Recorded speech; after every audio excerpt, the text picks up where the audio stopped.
So hello guys, welcome back to my YouTube channel tech traders. So रोजाना की तरह आज हम फिर से करेंगे निफ्टी एंड बैंक निफ्टी का मार्केट एनालिसिस। सो चलिए स्टार्ट करते हैं। सबसे पहले हमारे सामने खुला हुआ है निफ्टी 50 का 15 मिनट का टाइम फ्रेम का चार्ट। और जैसे कि आज निफ्टी 50 की एक्सपायरी थी, कोई इतना बड़ा खास मूव देखने को नहीं मिला। और मैंने क्लियर बता दिया था कि जैसे ही चाहे बैंक निफ्टी हो चाहे निफ्टी हो, जब जब आप है ना मार्केट के ना एक्सपायरी के पास, मार्केट की जो एक्सपायरी उसके पास जैसे जैसे नजदीक आते आते ना, वहां से ना निफ्टी हो चाहे बैंक निफ्टी हो, उसको ना अधिकतर टाइम क्या रखा जाता है, पहले बड़े मूव देखने को मिल जाते थे। लेकिन अब जो है ना मार्केट को ऐसा साइडवेज रख के ऑप्शन सेलर्स टाइप का मार्केट बना दिया जाता है, जो कि ऑप्शन सेलर में जो होते हैं वही लोग पैसा कमा पाते हैं। बाद बाकी जो ऑप्शन वायर होते हैं, जो सपोर्ट एंड रेजिस्टेंस पे बाय करते हैं, वहां पे है ना मतलब बार बार ऐसे झूठे मोटे ब्रेक डाउन ब्रेकआउट ऐसे दिखा दिखा के ना उनका स्टॉप लॉस हंटिंग करके उनका लॉस करवा के खुद पैसा कमाते, सीधी बात बता दी।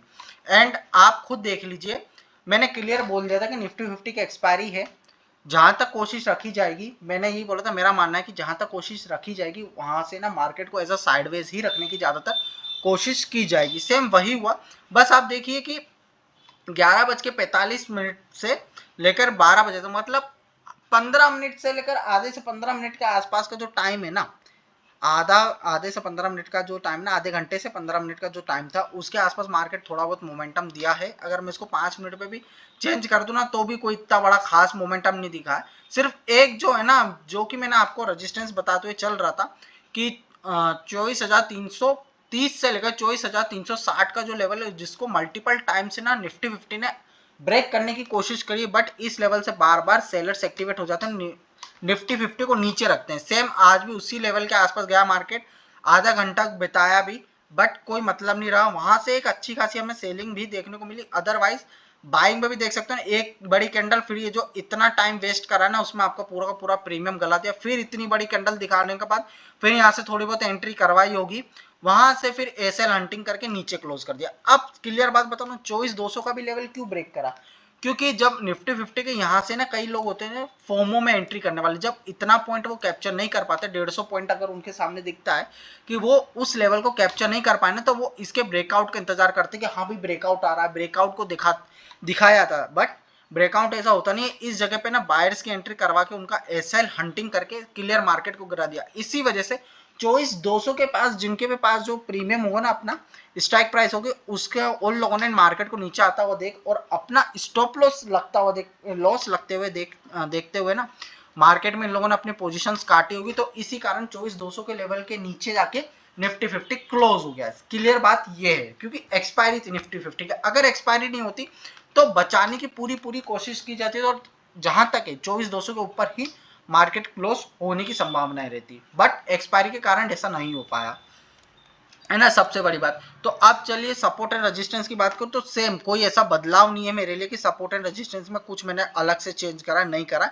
आज की जो साइकोलॉजी थी, सबसे पहले निफ्टी 50 की एक्सपायरी की, उसके बारे में मैंने आपको क्लियर करके बात कर दी, उसके बारे में समझा दिया। अब सीधे लेवल्स की बात कर ली जाए, तो पहला जो रेजिस्टेंस का लेवल मैं बताऊं आपको, तो सेम वही लेवल निकल के आ रहा है, जो कि 24,330 से लेकर 24,360 का पहला रेजिस्टेंस, 24,480 का दूसरा रेजिस्टेंस है, फिर 24,680 का तीसरा रेजिस्टेंस है, देन फिर उसके बाद है ना ये वाला पॉइंट 24,800 का पांचवा रेजिस्टेंस या चौथा रेजिस्टेंस है। उसके बाद तो सारे रेजिस्टेंस के लेवल है। बट कहाँ पे अगर निफ्टी 50 आते तो आपको बाइंग के लिए नहीं जाना है, उसके लिए सबसे इंपॉर्टेंट जो लेवल है 24,680 से लेकर 24,800 का लेवल, इस लेवल के आसपास अगर आपको निफ्टी 50 आता हुआ दिखे कल के दिन, तो है ना क्लियर, ये ना एक सेलर के लेवल एक्टिवेट हो जाते हैं, जहां से निफ्टी 50 पे ना बेयर्स दोबारा से ना हावी होने की संभावना करूंगा। और इस पॉइंट से पहले तो यही वाला पॉइंट निकल के आ रहा है रेजिस्टेंस का, जो कि 24,330 का, ये भी ब्रेक कर देता है और 24,480 का लेवल ब्रेक कर दे ऊपर की तरफ, और यहां से बाइंग पे दोबारा से जाए ना, तो अगर आपको कल के दिन 24,680 से लेकर 24,800 के लेवल के आसपास निफ्टी 50 दिखता है ना, तो उस लेवल को अवॉइड कीजिएगा एज अ बाइंग के लिए। वो एज अ बेयर्स के लेवल निकल के आते हैं, और वहां से जहां तक है, क्योंकि अगर ये दो पॉइंट पे बेयर्स हार गए ना, तो इस पॉइंट पे तो कहीं ना कहीं ना मार्केट को है ना नीचे रखने की कोशिश करेंगे ही बेयर्स, है ना। एंड सपोर्ट की बात करूं, तो पहला सपोर्ट 24,200 का निकल के आता है, लेकिन कब कब तक रहेगा, जब तक 24,200 के ऊपर, जैसे कल के दिन है ना मार्केट ने ओपनिंग कर दी, गैप अप ओपनिंग दी, 24,200 के ऊपर गैप अप हो गया, और जैसे ये जो ना बाकी के दिन जो निफ्टी 50 ने बचा ना, ये पॉइंट पे ऐसे पॉइंट पे निफ्टी 50 जो बचा रहा था ना 24,200 का लेवल, अगर ऐसे बचा के बाइंग की तरफ कंसीडर करें तो ही आपके लिए 24,200 का लेवल बचेगा। अगर नहीं बचा पाया तो सीधे फिर आपके लिए 24,000 से लेकर 23,900 के लेवल, ये वाला पॉइंट है ना, ये प्रॉपर पूरा खुल जाता है। ये आप देख लीजिए स्ट्राइक प्राइस जो मैंने मार्कआउट कर रखी ना, यहाँ तक फिर आपका ना एरिया एज अ नीचे गिरने के लिए खुल जाता है। बट उसी के नीचे 23,800 से लेकर 23,600 की पूरी ये जो एरिया निकल के आती है, इस जगह पे 3 सपोर्ट के एरिया निकल के आते हैं।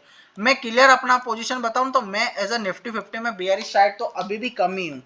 मेरा यकीन नहीं है कि नीचे गिरने पे मार्केट में कुछ बाइंग आए, मतलब नीचे गिरने पे मैं संतुष्ट हो जाऊं कि हाँ भाई नीचे जा सकता है मार्केट, मुझे ऐसा कोई सिनेरियो लगता ही नहीं है। क्लियर बात बता दी ना। तो 24,000 से लेकर 23,900 के पहली सपोर्ट है, फिर 23,800 की भी सपोर्ट निकल के आती है, फिर 23,700 की भी सपोर्ट है, फिर 23,600 की भी सपोर्ट है, मतलब मल्टीपल सपोर्ट है। तो इस लेवल पे ना बुल से भर भर के बैठे हुए हैं। क्लियर बात बताई दी, बुल्स भर भर के बैठे हुए हैं। तो सीधी बात है, अगर 23,800 का भी लेवल ब्रेक करते हो, 23,700 का भी ब्रेक करके लेवल 23,600 के आसपास अगर निफ्टी 50 दिखता भी है ना, तो इस लेवल पे क्लियर कह देना सेलिंग तरफ को अवॉइड कीजिएगा, क्योंकि एज अ बायर्स के लेवल निकल के आते हैं, जो कि एक इंपॉर्टेंट बायर्स के लेवल है। पूरा का पूरा जो लेवल है ना, कंप्लीट बायर्स का ही लेवल है निफ्टी 50 के अंदर। तो ये हो गई निफ्टी 50 के बाद। अब चलते सीधे बैंक निफ्टी की तरफ। तो बैंक निफ्टी में सबसे पहले तो मैं जो रेजिस्टेंस बनाया था उसको मैं डिलीट कर दे रहा हूँ। क्लियर बात बताऊं, बैंक निफ्टी में जो सपोर्टेड रेजिस्टेंस है वो ऐसा है, ये वाला चैनल के अंदर घूम रहा है अभी बैंक निफ्टी। क्लियर बात बताऊं तो रेजिस्टेंस की क्लियर कर दूं तो 50,600 से लेकर 50,800 का पहला रेजिस्टेंस है, 50,200 का दूसरा रेजिस्टेंस है, और 52,000 के आसपास अगर आपको बैंक निफ्टी जाता हुआ दिखे तो क्लियर बात है ये एज अ सेलर का लेवल निकल के आता है, जो कि सेलर का लेवल इसके नीचे 51,200 से चालू हो जाता है, बड़ा सेलर का लेवल। लेकिन इससे भी बड़ा वाला जो सेलर का लेवल है ना 52,000 के आसपास दिखता है बैंक निफ्टी। तो क्लियर बात है इस लेवल पे ना सेलर्स दोबारा से एक्टिवेट हो सकते हैं और वहां से मार्केट को नीचे रखने की कोशिश करेंगे। मैंने आपको क्लियर चीज बता दी थी कि अगर मुझे बैंक निफ्टी में बुलिश होना है तो क्लियर बात है 52,000 के ऊपर की क्लोजिंग देनी है, और वो क्लोजिंग टिकनी भी चाहिए। अगर नहीं टिकेगी तो वो लेवल फेल है हमारे लिए एज अ बुल्स के लिए, ऑप्शंस बायर्स के लिए। और अगर सेलिंग की बात करूं तो पहला सपोर्ट निकल गया था 49,600 का, देन फिर उसके बाद 49,000, और अगर ये लेवल भी ब्रेक कर दे तो पहली इंपॉर्टेंट सपोर्ट तो 49,000 की, अगर ये भी लेवल ब्रेक कर दे और आपको 48,600 के आसपास आता हुआ बैंक निफ्टी दिखे तो क्लियर बोल दे रहा हूँ इस पॉइंट से ना ये जो 49,000 से लेकर 48,600 पूरी की पूरी एक सपोर्ट निकल के आती, ये एज अ बायर्स का जोन निकल के आ रहा है। यहाँ से बायर्स कभी भी एक्टिवेट हो सकते हैं और इसके नीचे मार्केट को शायद मुश्किल ही जाने दे बैंक निफ्टी के अंदर। एंड ऑप्शन चेन की बात करूं तो सबसे पहले हम पुट कॉल रेशो चेकआउट करते हैं। तो बैंक निफ्टी की पुट कॉल रेशो देखेंगे, क्योंकि निफ्टी 50 के देखने से कोई मतलब नहीं। तो बैंक निफ्टी के ना 0.81 पे, मतलब क्या है, हल्की है लेकिन इतनी ज्यादा नहीं है जितनी पहले थी, धीरे धीरे ना न्यूट्रल होती हुई जा रही है। मैंने क्लियर बोला था कि जैसे जैसे आपका दिन आगे चलते आएंगे, थोड़ा बहुत भी मार्केट ऊपर नीचे मूवमेंट देगा ना, तो आपकी पुट कॉल रेशो भी हल्की से ना जो 0.60 वहां से बढ़ बढ़ के ना न्यूट्रल की तरफ आती हुई से दिख जाएगी। उसके बाद है ना कहीं ना न्यूट्रल हो जाएगी ना, 1.1 या 1.2 के आसपास जैसी दिखेगी ना, फिर वहां से बैंक निफ्टी हो चाहे निफ्टी 50 हो, दोनों के दोनों ना फिर वहां से ना कहीं जाने की तैयारी करेंगे, क्योंकि काफी ज्यादा टाइम तक नहीं रुक सकते। और हालांकि अभी मार्केट का जो ट्रेंड है ना वो बुलिश साइड पे कुछ ज्यादा है, अभी भी देखा जाए तो बुलिश साइड पे थोड़ा ज्यादा है, मेन चीज ये है। तो जहां तक है फटने की तैयारी ना ऊपर की तरफ ज्यादा रहेगी, लेकिन अभी नहीं है। अभी जब फटना होगा ना मैं आपको बता दूंगा कि यहाँ से फट सकता है करके, जब पुट कॉल रेशो मेरे को दिखेगी और जिन लेवल पे मार्केट ट्रेड करेगा उसमें मैं अपने आप ही बता दूंगा। अभी के लिए जो एनालिसिस करा है मैंने उसी के ऊपर संतुष्टि रखना है आपको, है ना। एंड बैंक निफ्टी की बात करते हैं तो बैंक निफ्टी की सबसे बड़ी रेजिस्टेंस 50,500 पे है, जो कि मैंने आपको क्लियर बताई दी थी। 50,600 मैंने टेक्निकली दिखाई थी, वैसे 50,500 से बता रहे, बट टेक्निकली देखी जाए तो 50,600 से लेकर 50,800 की निकल के आ रही है। आप 50,500 से 50,600 ले लो पूरा राउंड फिगर करके, एंड उसके बाद 51,000 की निकल के आ रही है, जो कि इसी के ऊपर है। बट जो चार्ट होता है ना, चार्ट के ऊपर मार्केट के अंदर क्या होता है कि एक साइकोलॉजिकल नंबर्स होते हैं, 51,000 हो गया, 50,500। बट जो चार्ट पे जो चीजें बनती है ना, चार्ट पे थोड़ा ज्यादा यूज किया जाता है अभी, क्योंकि चार्ट से हल्का सा मार्केट है ना बाहर चल रहा है, वो ऐसे जो लेवल्स नहीं है इनके ऊपर चल रहा है। तो लेवल्स जो होते हैं ना 100-200 पॉइंट ऐसे ना ऊपर नीचे भी हो सकते हैं बैंक निफ्टी के अंदर, तो इतनी कोई परेशानी वाली बात नहीं है। बट क्लियर जो पुट कॉल रेशियो ना आपको एक कॉन्ट्रैक्ट बता देती कि इस लेवल पे आके ना आपको इतने इतने कॉन्ट्रैक्ट हैं बड़े वाले।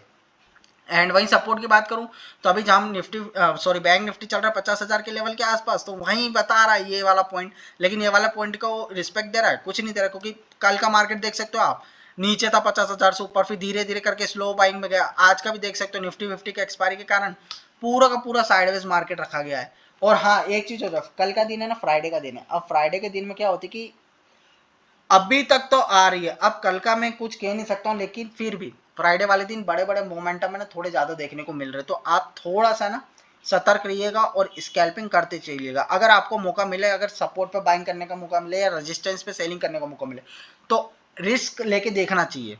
सीधी बात बताऊं, कम क्वांटिटी के साथ ही अगर लॉस भी होगा तो आप अपने छोटे से लॉस को बुक करके मार्केट से हट जाना। अगर कहीं मोमेंटम नहीं आए तो फिर आपके लिए तो कुछ कर ही नहीं सकते, और अगर मोमेंटम आ जाए और आपको रिस्क अपॉर्चुनिटी मिल रही है कि हाँ भाई चलो ठीक है मेरा सेटअप बैठ रहा है, तो उस जगह पे ना थोड़े कम क्वांटिटी के साथ ही भले से, लेकिन है ना कुछ देखना चाहिए आपको। सबसे बड़ी बात बताओ, स्कैल्पिंग करके देखनी चाहिए। एंड इंडिया विक्स की बात करूँ तो 16.6 की, मतलब क्या है कि वॉलेटाइल तो है मार्केट, क्लियर बात बताऊं तो वॉलेटिलिटी तो मार्केट में आपको देखने को मिलेगी, तो एक अपॉर्चुनिटी अच्छी रहेगी फ्राइडे वाले दिन। अगर मोमेंटम आता हुआ दिखे सपोर्ट से या रेजिस्टेंस से, बाय या सेलिंग आती हुई दिखे ना, तो एक छोटा सा रिस्क करके आप स्कैल्प देख सकते हैं। अगर आपको देखना हो तो आप देख सकते हैं स्कैल्प को। सो ओवरऑल यही था निफ्टी एंड बैंक निफ्टी का मार्केट एनालिसिस। आई होप कि वीडियो आपको पसंद आए तो वीडियो को लाइक कीजिएगा, चैनल को सब्सक्राइब कीजिएगा। मैं मिलता हूँ नेक्स्ट वीडियो में, तब तक के लिए बाय बाय।